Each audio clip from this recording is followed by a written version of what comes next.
Is President Trump a Russian asset?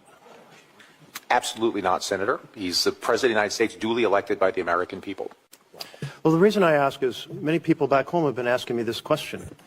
And they say, if he was an asset, we would see exactly what he's doing now.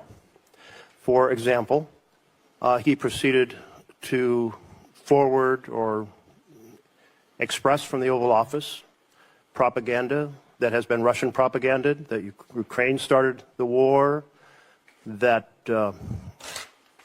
Zelensky is a dictator.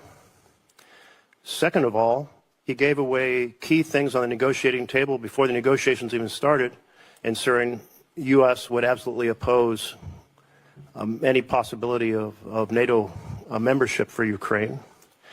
Third, he's cut off the arms shipments to Ukraine, completely undermining their ability against a massive neighbor next door with short supply lines and huge resources. Fourth, he's undermined the partnership with Europe, which has been essential to security over the last 80 years, a major goal of Putin's. And then he's done everything to discredit and dismean Zelensky on the international stage with the just shameful press conference in which he teamed up with the vice president to attack Zelensky. I can't imagine that if he was a Russian asset, he could do anything more favorable than these 5 points. So that's how it goes. They think U.S. president is a Russian spy.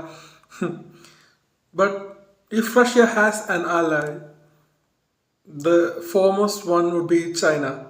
But like we all know, U.S. and China is on a trade war. They are laying tariffs against each other, like 25%. I have heard at one stage it has gone beyond 250% tariff. They have laid a tariff on India, like 25%, but there is a tariff given to every country except China. It won't be a sufficient time for the world to divert the trade from US. The resulting economic fluctuations will indeed also affect Russia, but US and China, two economic giants, in their trade war with each other will face much of a downturn. Even if after these 90 days of tariff pause, if it's imposed by United States against all these major economies, then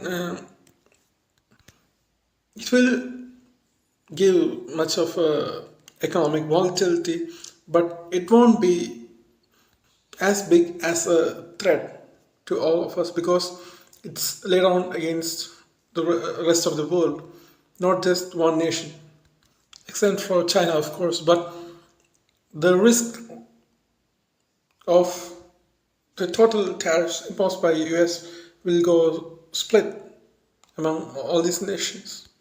If we lay down the threats posed by the previous US government and the current tariffs, yes, US has not laid on tariff against Russia, but tariffs laid on against China and other countries will in turn affect Russia. But altogether, it's true that in the matter of military strategies, in the matter of Russia-Ukraine war, in the matter of international politics, things have gone much in favor of Russia. What was said by the senator can be neglected as a typical false allegation laid on by a Democrat senator against a Republican president.